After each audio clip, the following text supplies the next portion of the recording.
ስለዚህ ኮንፈረንሶችን የሚያዘጋጁት የሚሰበስቡትን ብር አስበው ነው።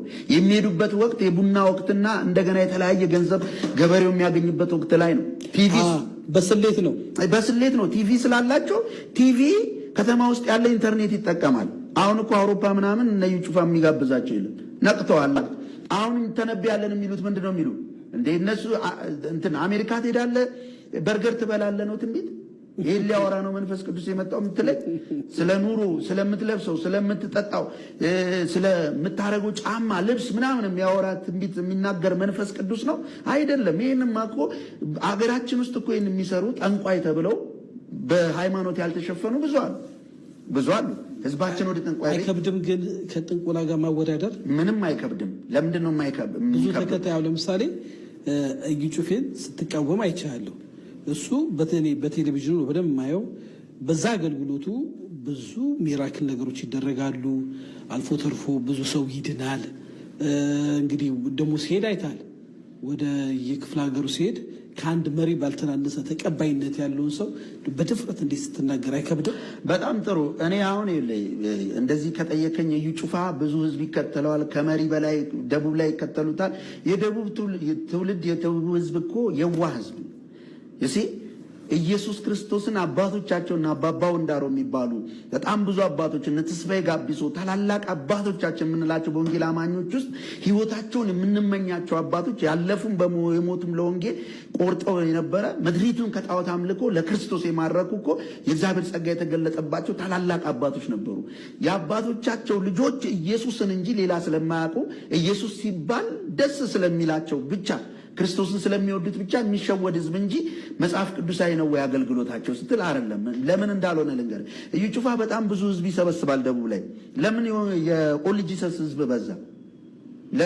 ኦል ጂሰስ በስቷል በደንብ እንጂ ምንም እኮ አትለየውም። ለምሳሌ ኦል ጂሰስ ማለት የክርስቶስ ተቃዋሚ ነው፣ የአብም ወልድም መንፈስ ቅዱስም ኢየሱስ ነው የሚል ሞዳሊስቲክ የሆነ ትምህርት ነው ያላቸው። ስተት ትምህርት ነው። አንድ ሰው ተነሳው ብሎ በህልም ሰጠኝ ኢየሱስ 5 ጊዜ ተገለጠልኝ ብሎ መጽሐፍ ቅዱስን የሚያጣርስ ራእይ ሰጠኝ ብሎ ነው ወደ ደቡብ ሄደው። ደቡቦች ለምን ተቀበሉት? ከዛ ደግሞ ጉጂ ኦሮሚያ ክልል ለምን ተቀበሉት? አዮ ኢየሱስ ስላለ ስለመጣ ነው።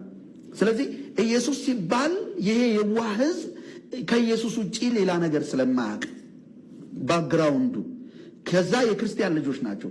ዝም ብለው እንጂ መጽሐፍ መርምረው አውቀው አይደለም። ሐሰቱን ከእውነት ለይተው አይደለም። አየህ ሄደው ዘይት ይዘውላቸው ጭነውላቸው ነው የሚሄዱት።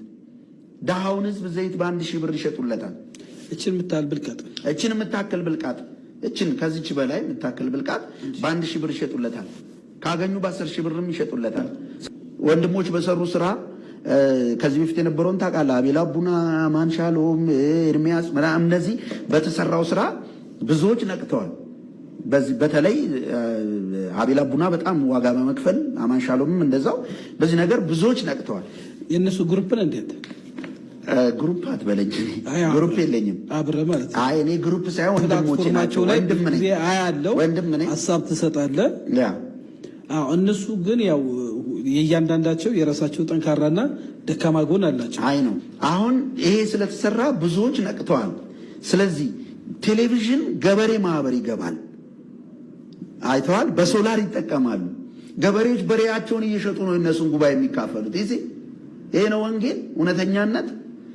በሬውን ሸጠው፣ በጉን ሸጠው፣ ፍየሉን ሸጠው፣ ዘይት ገዝተው ቤቱ ሄዶ ባረካለሁ ብሎ ምንም ሳያገኝ ከስሮ ምንም ሳያገኝ ተታሎ እነሱ ገንዘባቸውን በማዳበሪያ ሰብስበው የሚመጡበት ጉዳይ ነው። ህዝቡ እንዴት ተሰበሰበ? የእውነት ትክክለኛ ነገር ስላለ ነው። ከዩ ጩፋ የተሻሉ ስንት የሉም እንዴ? አባቶች የሉም እንዴ? ቃልዮት ውስጥ የሉም እንዴ? መካነ ኢየሱስ ሙሉ ወንጌል የሉም እንዴ? ዋጋ እየከፈሉ የሚያስተምሩ ደህንነት የሚያስተምሩ ትውልዱ ቃል መማር አይወድም። በቴሌቪዥን የሚያየውን ኤዲት የተደረገውን ነገር አይቶ ይሸወዳል። ስለዚህ ኢየሱስ ስለተባለ ብቻ እዛ ቦታ ላይ ግርግር ይፈጥራል። ይሆንልኛል ብሎ ያስባል። ምክንያቱም ነብይነት የሀገር መሪ እንደመሆን ነው የሚያሳዩአቸው አክት ራሱ ብዙ መኪና በመከራየት ብዙ መኪና በማስከተል ብዙ ከፍ በማለት የሚታየውን በማለት ሳይኮሎጂ ጌም ነው እያልከኝ። ሳይኮሎጂ ጌም ነው ይሄ፣ ግልጽ እኮ ነው። ሳይኮሎጂ ጌም ካልሆነ እኔ የሚፈልግ ሰው ይሞግተኝ። በደቡብ